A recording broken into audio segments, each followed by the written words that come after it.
मेरे दो डैडी थे, एक अमीर और दूसरे गरीब। एक बहुत पढ़े लिखे और समझदार थे, वे पीएचडी और उन्होंने अपने 4 साल के अंडर ग्रेजुएट कार्य को 2 साल से भी कम समय में कर लिया था। इसके बाद वे आगे पढ़ने के लिए Stanford university, university of Chicago तथा नॉर्थ वेस्टर्न यूनिवर्सिटी गए और यह सब उन्होंने पूरी तरह से स्कॉलरशिप के सहारे ही किया। मेरे दूसरे डैडी 8वीं से आगे नहीं पढ़े थे। दोनों ही अपने करियर में सफल थे। दोनों ने जिंदगी भर कड़ी मेहनत की थी। दोनों ने ही काफी पैसा बनाया था, परंतु उनमें से एक तो पूरी जिंदगी के लिए परेशान होते रहे और दूसरे हवाई के सबसे अमीर व्यक्तियों में से एक बन गए। एक डैडी के मरने पर उनके परिवार, चर्च और जरूरतमंदों को करोड़ों डॉलर की दौलत मिली और दूसरे अपने पीछे कर्ज छोड़कर मर गए। मेरे दोनों डैडी इरादे के पक्के, चमत्कारी और प्रभावशाली थे। दोनों ने मुझे सलाह दी, परंतु उनकी सलाहें एक सी नहीं थी। दोनों ही शिक्षा पर बहुत जोर देते थे, परंतु उनके द्वारा सुझाए गए पढ़ाई के विषय अलग अलग थे। अगर मेरे पास केवल एक ही डैडी होते तो मैं या तो उनकी सलाह मान लेता या फिर उसे ठुकरा देता। चूंकि सलाह देने वाले दो थे, इसलिए मेरे पास दो विरोधाभासी विचार होते थे। किसी भी एक विचार को सीधे सीधे मान लेने या न मानने के बजाय मैं उनकी सलाहों पर काफी सोच विचार करता, उनकी तुलना करता था और फिर खुद के लिए फैसला किया करता था। समस्या यह थी कि अमीर डैडी अभी अमीर नहीं थे और गरीब डैडी अभी गरीब नहीं थे। दोनों ही अपने करियर शुरू कर रहे थे और दोनों ही दौलत तथा परिवार के लिए मेहनत कर रहे थे, परंतु पैसे के बारे में दोनों के विचार और नजरिए एकदम अलग थे। उदाहरण के तौर पर एक डैडी कहते थे, पैसे का मोह ही सभी बुराइयों की जड़ है, जबकि दूसरे डैडी कहा करते थे, पैसे की कमी ही सभी बुराइयों की जड़ है। जब मैं छोटा था तो मुझे दोनों डैडियों की अलग अलग सलाहों से दिक्कत होती थी। एक अच्छा बच्चा होने के नाते मैं दोनों की बातें सुनना चाहता था। परेशानी यह थी कि दोनों एक सी बातें नहीं करते थे। उनके विचारों में जमीन आसमान का फर्क था, खासकर पैसे के मामले में। मैं काफी लंबे समय तक यह सोचा करता कि उनमें से किसने क्या कहा, क्यों कहा और उसका परिणाम क्या होगा। मेरा बहुत सा समय सोच विचार में ही गुजर जाता था। मैं खुद से बार बार इस तरह के सवाल पूछा करता, उन्होंने ऐसा क्यों कहा, और फिर दूसरे डैडी के द्वारा कही हुई बातों के बारे में भी इसी तरह के सवाल पूछता। काश मैं यह बोल सकता, हाँ वे बिल्कुल सही हैं, मैं उनकी बातों से पूरी तरह सहमत हूं, या यह कहकर मैं सीधे उनकी बात ठुकरा सकता था। बुढ़े को यह भी नहीं पता कि वह क्या कह रहा है। क्योंकि दोनों ही मुझे प्यार करते थे, इसलिए मुझे खुद के लिए सोचने पर मजबूर होना पड़ा। इस तरह सोचना मेरी आदत बन गई, जो आगे चलकर मेरे लिए बहुत फायदेमंद साबित हुई। अगर मैं एक तरह से ही सोच पाता तो यह मेरे लिए इतना फायदेमंद नहीं होता। धन दौलत का विषय स्कूल में नहीं बल्कि घर पर पढ़ाया जाता है। शायद इसीलिए अमीर लोग और ज्यादा अमीर होते जाते हैं, जबकि गरीब और ज्यादा गरीब होते जाते हैं और मध्यम वर्ग कर्ज में डूबा रहता है। हम में से ज्यादातर लोग पैसे के बारे में अपने माता पिता से सीखते हैं। कोई गरीब माता पिता अपने बच्चों को पैसे के बारे में क्या सिखा सकता है? वह सिर्फ इतना ही कह सकता है, स्कूल जाओ और मेहनत से पढ़ो। हो सकता है वह बच्चा अच्छे नंबर से कॉलेज की पढ़ाई पूरी कर ले, फिर भी पैसे के मामले में उसकी मानसिकता और उसके सोचने का ढंग एक गरीब आदमी जैसा ही बना रहेगा। यह सब उसने तब सीखा था जब वह छोटा बच्चा था। धन का विषय स्कूलों में नहीं पढ़ाया जाता। स्कूलों में शैक्षणिक और व्यवसायिक निपुणताओं पर जोर दिया जाता है, न कि धन संबंधी निपुणता पर। इससे यह साफ हो जाता है कि जिन स्मार्ट बैंकर्स, डॉक्टर्स और अकाउंटेंट्स के स्कूल में अच्छे नंबर आते हैं, वे जिंदगी भर पैसे के लिए संघर्ष क्यों करते हैं। हमारे देश पर जो भारी कर्ज लदा हुआ है, वह काफी हद तक उन उच्च शिक्षित राजनेताओं और सरकारी अधिकारियों के कारण है जो आर्थिक नीतियां बनाते हैं। और मजे की बात यह है कि वे धन के बारे में बहुत कम जानते हैं। मैं अक्सर नई सदी में आने वाली समस्याओं के बारे में सोचता हूं।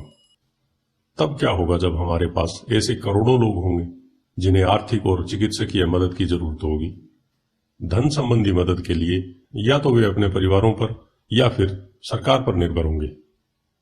क्या होगा जब मेडिकेयर और सोशल सिक्योरिटी के पास पैसा खत्म हो जाएगा? किस तरह कोई देश तरक्की कर पाएगा? अगर पैसे के बारे में पढ़ाई की जिम्मेदारी माता पिता के ऊपर छोड़ दी जाएगी, जिनमें से ज्यादातर गरीब हैं या गरीब होंगे। क्योंकि मेरे पास दो प्रभावशाली डैडी थे, इसलिए मैंने दोनों से ही सीखा। मुझे दोनों की सलाह पर सोचना पड़ता था। इस तरह से सोचते सोचते मैंने यह भी जान लिया कि किसी व्यक्ति के विचार उसकी जिंदगी पर कितना जबरदस्त असर डाल सकते हैं। उदाहरण के तौर पर, एक डैडी को यह कहने की आदत थी, मैं इसे नहीं खरीद सकता।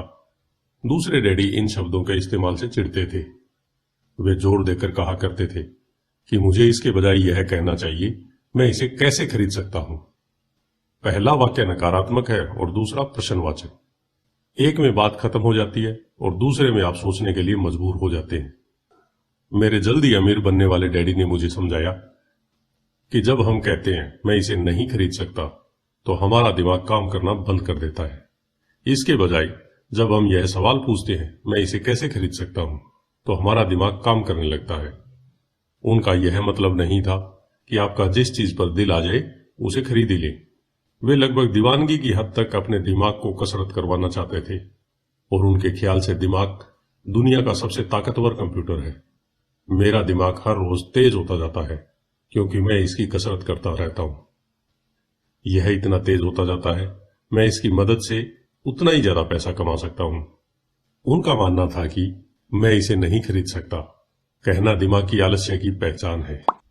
हालांकि दोनों ही डैडी अपने काम में कड़ी मेहनत करते थे, परंतु मैंने देखा कि पैसे के मामले में एक डैडी की आदत यह थी कि वे अपने दिमाग को सुला देते थे और दूसरे डैडी अपने दिमाग को लगातार कसरत करवाते रहते थे। इसका दीर्घकालीन नतीजा यह निकला कि एक डैडी आर्थिक रूप से बहुत अमीर होते चले गए, जबकि दूसरे डैडी लगातार कमजोर होते चले गए। इसे इस तरह से समझे कि एक व्यक्ति हर रोज कसरत करने के लिए जिम जाता है, जबकि दूसरा व्यक्ति अपने सोफे पर बैठकर टीवी देखता रहता है। शरीर की सही कसरत से आप ज्यादा तंदुरुस्त हो सकते हैं और दिमाग की सही कसरत से आप ज्यादा अमीर हो सकते हैं। आलस्य से स्वास्थ्य और धन दोनों का ही नुकसान होता है। मेरे दोनों डैडियों की विचारधारा में जमीन आसमान का फासला था। एक डैडी की सोच थी कि अमीरों को ज्यादा टैक्स देना चाहिए ताकि बेचारे गरीबों को ज्यादा फायदा मिल सके, जबकि दूसरी डैडी सोचते थे टैक्स उन लोगों को सजा देता है जो उत्पादन करते हैं और उन लोगों को इनाम देता है जो उत्पादन नहीं करते। एक डैडी सिखाते थे मेहनत से पढ़ो ताकि तुम्हें किसी अच्छी कंपनी में नौकरी मिल जाए, जबकि दूसरे डैडी की सीख यह थी मेहनत से पढ़ो ताकि तुम्हें किसी अच्छी कंपनी को खरीदने का मौका मिल जाए। एक डैडी कहते थे मैं इसलिए अमीर नहीं हूं क्योंकि मुझे बाल बच्चों को पालना पड़ता है। दूसरे डैडी कहते थे मुझे इसलिए अमीर बनना है क्योंकि मुझे बाल बच्चों को पालना है। एक डैडी डिनर की टेबल पर पैसे और बिजनेस के बारे में बात करते थे, परंतु दूसरे डैडी भोजन करते समय पैसे की बातें करने के लिए मना करते थे। एक का कहना था जहां पैसे का सवाल हो सुरक्षित कदम उठाओ, खतरा मत उठाओ। दूसरे का कहना था खतरों का सामना करना सीखो। एक का मानना था हमारा घर ही हमारा सबसे बड़ा निवेश और हमारी सबसे बड़ी संपत्ति है, जबकि दूसरे का मानना था मेरा घर मेरा दायित्व है और अगर आपका घर आपकी नजर में सबसे बड़ा निवेश है तो आप कष्ट में हैं। दोनों ही डैडी अपने बिल समय पर चुकाते थे, परंतु उनमें से एक सबसे पहले अपने बिल चुकाता था जबकि दूसरा सबसे आखिरी में। एक डैडी का यह मानना था कि कंपनी या सरकार को आपका ध्यान रखना चाहिए और आपकी जरूरतों को पूरा करना चाहिए। वे हमेशा तनख्वाह में बढ़ोतरी, रिटायरमेंट योजनाओं, मेडिकल लाभों, बीमारी की छुट्टी, छुट्टियों के दिनों और बाकी सुविधाओं के लिए चिंतित रहते थे। वे अपने दो चाचाओं से बहुत प्रभावित थे जो सेना में चले गए थे और 20 साल के सक्रिय जीवन के बाद उन्होंने अपने रिटायरमेंट और जीवन भर के लिए आराम का इंतजाम कर लिया था। वे मेडिकल लाभ के विचार को पसंद करते थे और सेना द्वारा अपने रिटायर्ड कर्मचारियों को दी जा रही सुविधाओं की भी तारीफ करते थे। उन्हें विश्वविद्यालय का टेन्योर सिस्टम भी काफी पसंद था। कई बार नौकरी से आजीवन मिल रही सुरक्षा और नौकरी के लाभ नौकरी से ज्यादा महत्वपूर्ण हो जाते हैं। वे अक्सर यह कहते थे मैंने सरकार के लिए बहुत मेहनत से काम किया है, इसलिए बदले में मुझे ये लाभ मिलने चाहिए। दूसरे डैडी पूरी तरह से आर्थिक स्वावलंबन में विश्वास करते थे। वे सुविधा भोगी मानसिकता के विरोधी थे। वे यह मानते थे कि इस तरह की मानसिकता लोगों को कमजोर और आर्थिक रूप से जरूरतमंद बनाती है। उनका दृढ़ विश्वास था कि आदमी को आर्थिक रूप से सक्षम होना चाहिए। एक डैडी कुछ डॉलर बचाने के लिए परेशान रहते, दूसरे डैडी एक के बाद एक निवेश करते रहते। एक डैडी ने मुझे बताया कि अच्छी नौकरी तलाशने के लिए अच्छा बायोडाटा कैसे लिखा जाए।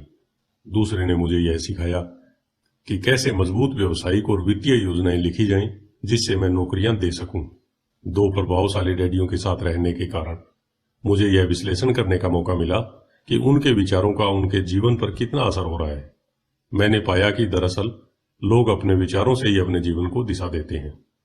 उदाहरण के तौर पर मेरे गरीब डैडी हमेशा कहा करते थे, मैं कभी अमीर नहीं बन पाऊंगा, और उनकी यह भविष्यवाणी सही साबित हुई।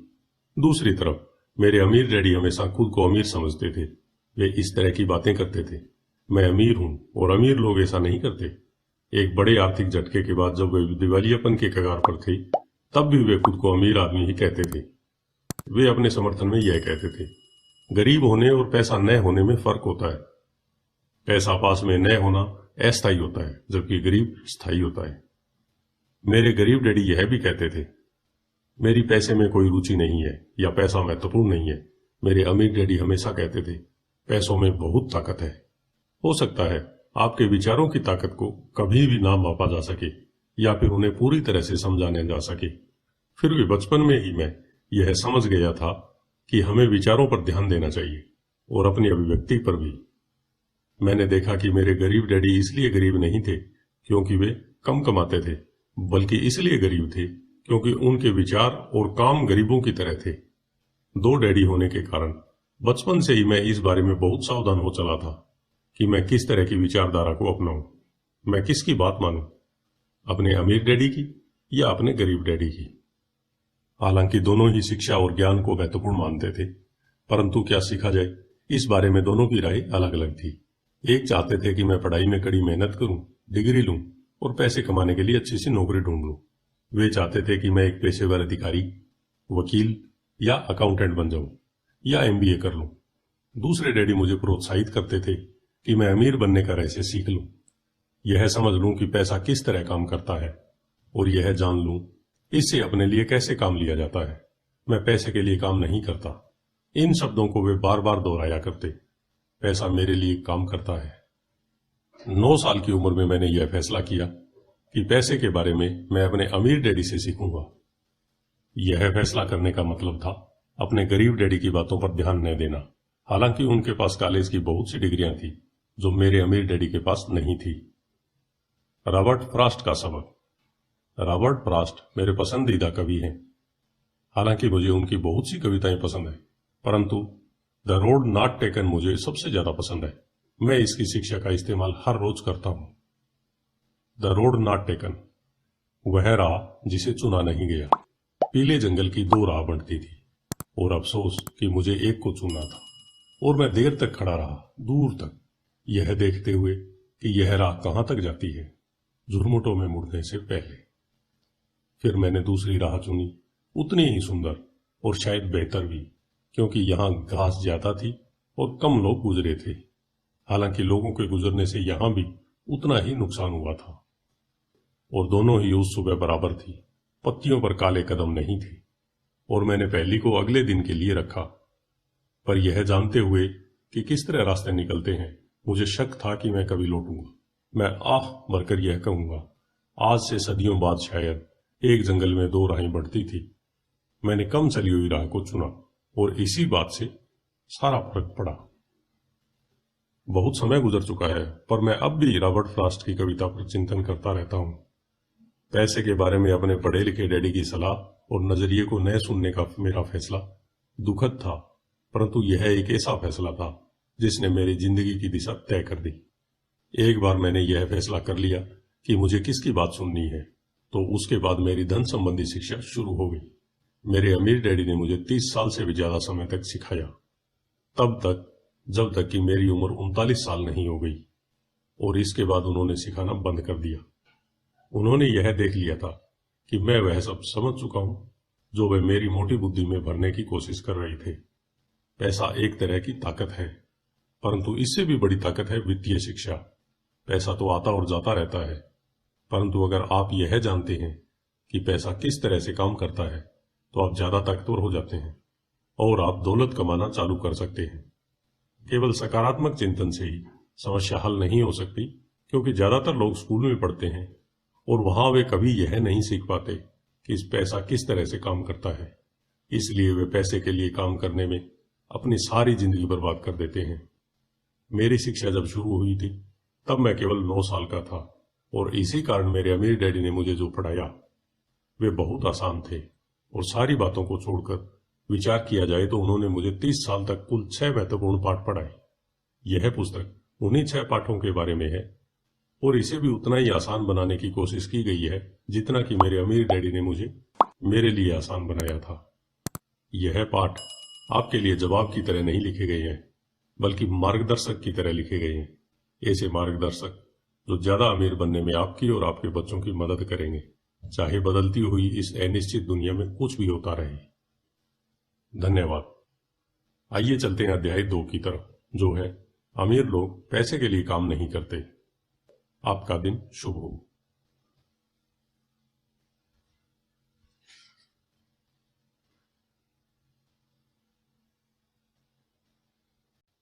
रिच डैड पुअर डैड, अध्याय 2। अमीर लोग पैसे के लिए काम नहीं करते। डैडी, क्या आप मुझे बता सकते हैं कि अमीर कैसे बना जाए? यह सुनते ही मेरे डैडी ने अपना शाम का अखबार नीचे रख दिया। बेटे, क्या तुम अमीर बनना चाहते हो? क्योंकि आज जिमी की मम्मी अपनी नई कैडिलैक कार में आई और वे लोग पिकनिक पर अपने समुद्र तट वाले घर पर जा रहे थे। जिमी अपने साथ अपने 3 दोस्तों को ले गया, परंतु माइक और मुझे नहीं ले गया। उसने हमसे यह कहा कि वह हमें इसलिए नहीं ले जाएगा क्योंकि हम लोग गरीब बच्चे थे। उसने ऐसा कहा? डैडी ने आत्मविश्वास से पूछा। हाँ बिल्कुल, मैंने दर्द भरी आवाज में कहा। डैडी ने अपना सिर हिलाया, नाक तक अपने चश्मे को चढ़ाया और फिर अखबार पढ़ने लगे। मैं उनके जवाब का इंतजार करता रहा। यह 1956 की बात है। तब मैं 9 साल का था। किस्मत की बात थी कि मैं उसी पब्लिक स्कूल में जाता था जिसमें अमीर लोगों के बच्चे पढ़ते थे। हम शुगर प्लांटेशन के कस्बे में रहते थे। प्लांटेशन के मैनेजर और कस्बे के बाकी लोग जैसे डॉक्टर, बिजनेसमैन और बैंकर अपने बच्चों को 1ली कक्षा से 6ठी कक्षा तक इसी स्कूल में भेजते थे। 6ठी कक्षा के बाद बच्चों को प्राइवेट स्कूल में भेजा जाता था। अगर मेरा परिवार सड़क के दूसरे छोर पर रहा होता तो मुझे अलग तरह के स्कूल में भेजा जाता जहां मेरे जैसे परिवारों के बच्चे पढ़ते थे। 6ठी कक्षा के बाद इन बच्चों की तरह मैंने भी पब्लिक इंटरमीडिएट और हाई स्कूल किया होता, क्योंकि उनकी ही तरह मेरे लिए भी प्राइवेट स्कूल में जाना संभव नहीं था। मेरे डैडी ने आखिर अखबार को नीचे रख दिया। मुझे पता था वे क्या सोच रहे थे। उन्होंने धीमे से शुरू किया। अगर तुम अमीर बनना चाहते हो तो तुम्हें पैसा बनाना सीखना चाहिए। मैंने पूछा, मैं पैसे बनाना किस तरह सीख सकता हूं? अपने दिमाग के इस्तेमाल से, उन्होंने मुस्कुराते हुए कहा। इसका असली मतलब यह था, बस मैं तुम्हें इतना ही बता सकता हूं, या मैं इसका जवाब नहीं जानता, इसलिए मुझे तंग मत करो। अगली सुबह मैंने अपने सबसे अच्छे दोस्त माइक को अपने डैडी की बातें बताई। जहां तक मुझे याद है, उस स्कूल में मैं और माइक ही 2 गरीब बच्चे थे। माइक भी मेरी तरह था, क्योंकि वह भी किस्मत की वजह से इस स्कूल में था। ऐसा लगता था जैसे किसी ने कस्बे के स्कूलों की सारा दिन तय कर दी थी और इसी कारण हम लोग अमीर बच्चों के स्कूलों में पढ़ रहे थे। सच कहा जाए तो हम लोग गरीब नहीं थे, परंतु ऐसा हमें लगता था क्योंकि बाकी सभी बच्चों के पास नए बेसबॉल ग्लव्स, नई साइकिलें और हर चीज नई होती थी। मम्मी और डैडी हमें भी सभी जरूरतों की चीजें दिलवाते थे, जैसे खाना, घर, कपड़े, परंतु इससे ज्यादा कुछ नहीं। मेरे डैडी कहा करते थे, अगर तुम्हें कोई चीज चाहिए तो उसके लिए काम करो। हमें बहुत सी चीजें चाहिए थी, परंतु 9 साल के बच्चे के करने के लिए ज्यादा काम मौजूद नहीं थे। माइक ने पूछा, तो पैसा बनाने के लिए हमें क्या करना चाहिए? मैं नहीं जानता, मैंने कहा, परंतु क्या तुम इस काम में मेरे पार्टनर बनना चाहोगे? वह राजी हो गया और उस शनिवार की सुबह माइक मेरा पहला बिजनेस पार्टनर बन गया। हम दोनों पूरी सुबह यही सोचते रहे कि पैसा किस तरह कमाया जाए। कभी कभार हम उन बेफिक्र बच्चों के बारे में बातें करते जो जिमी के समुद्र तट वाले घर पर मजे कर रहे होंगे। इससे थोड़ी चोट पहुंचती थी, परंतु यह चोट अच्छी थी क्योंकि इसने हमें यह सोचने के लिए प्रेरित किया कि पैसा कैसे कमाया जाए। आखिरकार उस दोपहर को हमारे दिमाग में बिजली कौंध गई। यह एक ऐसा विचार था जो माइक ने किसी विज्ञान की किताब में पढ़ा था। रोमांचित होकर हमने हाथ मिलाई और पार्टनरशिप के पास अब एक बिजनेस था। अगले कुछ हफ्तों तक मैं और माइक दौड़ भाग करते रहे। हर दरवाजे पर दस्तक देते थे और पड़ोसियों से कहते थे कि वे अपने इस्तेमाल किए हुए टूथपेस्ट ट्यूब हमारे लिए रख लें। हैरत से हमें देखते हुए ज्यादातर लोगों ने मुस्कुराकर हमारी बात मान ली। कुछ ने हमसे पूछा कि टूथपेस्ट ट्यूब हमें क्यों चाहिए। इसके जवाब में हमने कहा, हम आपको यह नहीं बता सकते, यह एक बिजनेस सीक्रेट है। सप्ताह गुजरते गए और मेरी माँ बहुत दुखी हो गई। अपने कच्चे माल को इकट्ठा करने के लिए हमने जो जगह चुनी थी वह उनकी वॉशिंग मशीन के ठीक पास थी, एक भूरे कार्डबोर्ड के बक्से में जिसमें कभी केचप की बोतलें रखी रहती थी। हमारे इस्तेमाल किए हुए टूथपेस्ट के ट्यूब्स की संख्या बढ़ने लगी। आखिर एक दिन माँ के सब्र का बांध टूट गया। पड़ोसियों के मुड़े तिड़े और इस्तेमाल किए हुए टूथपेस्ट ट्यूब्स को देखते देखते वे उब गई थी। उन्होंने पूछा, तुम लोग कर क्या रहे हो? और मैं यह नहीं सुनना चाहती कि यह एक बिजनेस सीक्रेट है। इस कचरे को साफ कर दो या मैं इसे बाहर उठाकर फेंक दूंगी। माइक और मैंने उनके हाथ पैर जोड़े, उन्हें यह बताया कि जल्दी हमारा कच्चा माल पर्याप्त जमा हो जाएगा और फिर हम उत्पादन शुरू कर देंगे। हमने उन्हें बताया कि हम कुछ पड़ोसियों का इंतजार कर रहे थे ताकि वे अपने टूथपेस्ट के ट्यूब्स खत्म कर लें। माँ ने हमें एक हफ्ते की मोहलत दे दी। उत्पादन शुरू होने की तारीख नजदीक आ गई थी। दबाव बढ़ गया था। हमारे वेयर हाउस के मालिक यानी मेरी माँ ने हमारी पहली पार्टनरशिप कंपनी को जगह खाली करने का नोटिस थमा दिया था। अब माइक का काम यह था कि वह पड़ोसियों को अपने टूथपेस्ट जल्दी खत्म करने के लिए कहे और साथ में यह भी जोड़ दे, दांत के डॉक्टरों का कहना है कि दिन में कई बार ब्रश करना चाहिए। मैं उत्पादन की प्रक्रिया को ठीक ठाक करने में जुट गया। एक दिन मेरे डैडी अपने एक दोस्त के साथ कार में बैठकर पोर्च में आई और उनके आश्चर्य का ठिकाना नहीं रहा जब उन्होंने वहां 9 साल के 2 बच्चों को उत्पादन की प्रक्रिया में पूरी गति से जुटे देखा। हर तरफ बारीक सफेद पाउडर बिखरा हुआ था।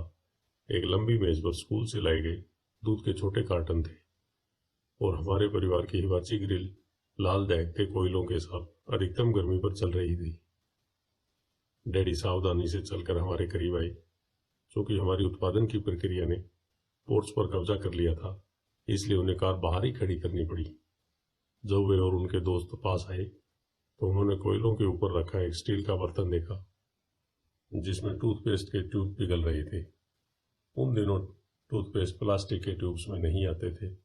ट्यूब शीशे के बने होते थे। एक बार पेंट जल जाए तब हम ट्यूब्स को स्टील के बर्तन में डाल देते थे ताकि वे पिघलकर द्रव्य के रूप में आ सके। इस पिघले हुए शीशे को हम छोटे छेद वाले दूध के कार्टनों में डाल रहे थे। दूध के इन कार्टनरों में प्लास्टिक का पेरिस भरा था। हर तरफ फैला सफेद पाउडर प्लास्टिक ही था जिसमें हमने पानी मिलाया था।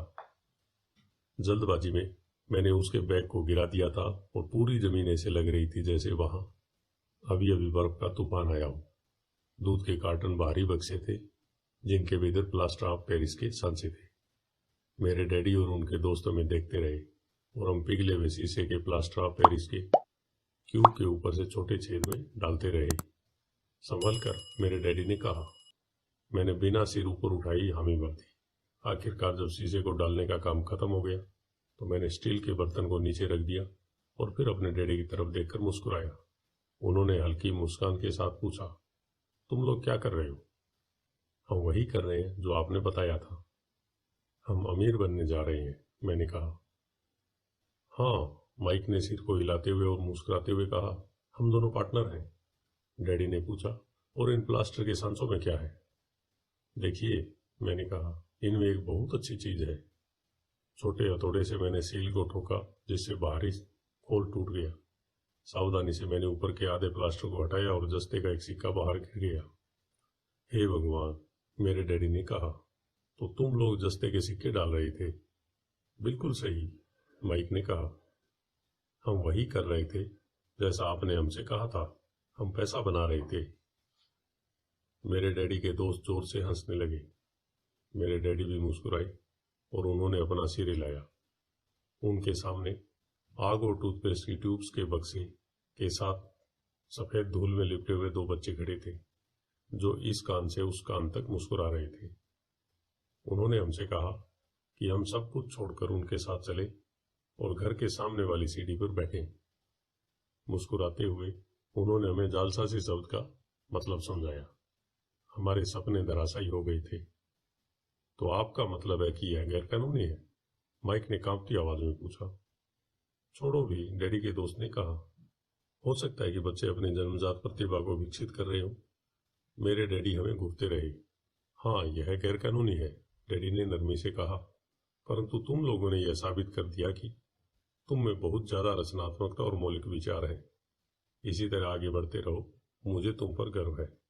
निराश होकर माइक और मैं तकरीबन 20 मिनट तक चुपचाप अपना सिर पकड़कर बैठे रहे। इसके बाद हमने सारा अटाला साफ करना शुरू कर दिया। पहले ही दिन हमारा बिजनेस चौपट हो गया था। पाउडर साफ करते हुए मैंने माइक की तरफ देखा और कहा, मुझे लगता है जिमी और उसके दोस्त ठीक हैं।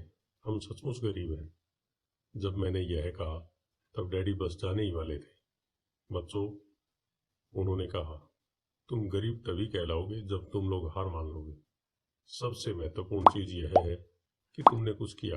ज्यादातर लोग केवल अमीर बनने के बारे में बातें करते रहते हैं और उसके सपने देखते रहते हैं। तुमने कुछ किया है। मुझे तुम दोनों पर गर्व है। मैं एक बार फिर से यही कहूंगा, आगे बढ़े चलो, हार मत मानो। माइक और मैं खामोश खड़े रहे। यह सब सुनने में अच्छे थे, परंतु हमें यह पता नहीं था कि हमें क्या करना चाहिए। तो ऐसा क्यों है डैडी कि आप अमीर नहीं हैं? मैंने पूछा। क्योंकि मैंने एक स्कूल टीचर बनने का फैसला लिया था। स्कूल के टीचर अमीर बनने के बारे में नहीं सोचते। हम सिर्फ पढ़ाना पसंद करते हैं। काश कि मैं तुम लोगों की मदद कर सकता, परंतु हकीकत में मैं यह नहीं जानता कि दौलत कैसे कमाई जाती है। माइक और मैं पलटे और अपने सफाई अभियान में जुट गए। डैडी ने कहा, अगर तुम लोग यह सीखना ही चाहते हो कि अमीर कैसे बना जाता है तो मुझसे मत पूछो। माइक, तुम अपने डैडी से ही यह सवाल पूछो। मेरे डैडी? माइक ने हैरानी से कहा। हाँ, तुम्हारे डैडी, मेरे डैडी ने मुस्कुराकर दोहराया। तुम्हारे डैडी और मेरा बैंकर एक ही है और वह तुम्हारे डैडी की बहुत तारीफ करता है। उसने मुझे कई बार यह बताया है कि पैसा बनाने में तुम्हारे डैडी का कोई जवाब नहीं है। मेरे डैडी? माइक ने एक बार फिर हैरानी से पूछा। फिर ऐसा क्यों है कि स्कूल के अमीर बच्चों की तरह हमारे पास शानदार कार और आलीशान बंगला नहीं है? शानदार कार और आलीशान बंगले के होने का यह मतलब नहीं कि आप निश्चित रूप से अमीर हैं या आप पैसा बनाने की कला जानते हैं। डैडी ने जवाब दिया, जिमी के डैडी शुगर प्लांटेशन में काम करते हैं। उनमें और मुझ में ज्यादा फर्क नहीं है। वे एक कंपनी के लिए काम करते हैं और मैं सरकार के लिए। कंपनी उन्हें कार खरीद कर दे देती है। इस समय शक्कर की कंपनी आर्थिक संकट में फंसी हुई है और जिमी के डैडी के पास जल्द ही कुछ नहीं बचेगा। तुम्हारे डैडी अलग है भाई। ऐसा लगता है कि वे एक साम्राज्य बनाने जा रहे हैं और मेरा अंदाजा है कुछ ही सालों में वे बहुत अमीर बन जाएंगे। यह सुनकर माइक और मैं एक बार फिर रोमांचित हो गए। नए उत्साह से हमने अपने डूबे हुए व्यवसाय के कचरे को साफ करना शुरू कर दिया। जब हम सफाई कर रहे थे तो हमने यह भी योजना बना ली कि कब और कैसे माइक के डैडी से बात की जाए। समस्या यह थी कि माइक के डैडी बहुत ज्यादा काम करते थे और देर रात तक घर नहीं लौटते थे। माइक के डैडी के पास कई warehouse, construction company, stores की श्रृंखला और 3 रेस्तरां थे। रेस्तराओं के कारण ही उन्हें घर लौटने में देरी हो जाती थी। सफाई खत्म करने के बाद माइक बस पकड़कर अपने घर चला गया। वह अपने डैडी से बात करने वाला था, चाहे वे कितनी देर से घर लौटे, और उनसे पूछने वाला था कि क्या वे हमें अमीर बनने की तरकीब सिखाने के लिए तैयार हैं। माइक ने मुझसे वादा किया कि जैसे ही वह अपने डैडी से बात कर लेगा वह मुझे फ़ोन करेगा, चाहे कितनी देर क्यों न हो जाए। फ़ोन रात को 8:30 बजे आया। ओके, अगले शनिवार, मैंने कहा और फ़ोन रख दिया। माइक के डैडी माइक और मुझसे मिलने के लिए तैयार हो गए थे। शनिवार की सुबह 7:30 बजे मैंने शहर के दूसरे हिस्से में जाने के लिए बस पकड़ी। माइक माइकल और मैं सुबह 8 बजे उसके डैडी से मिले। वे पहले से ही व्यस्त थे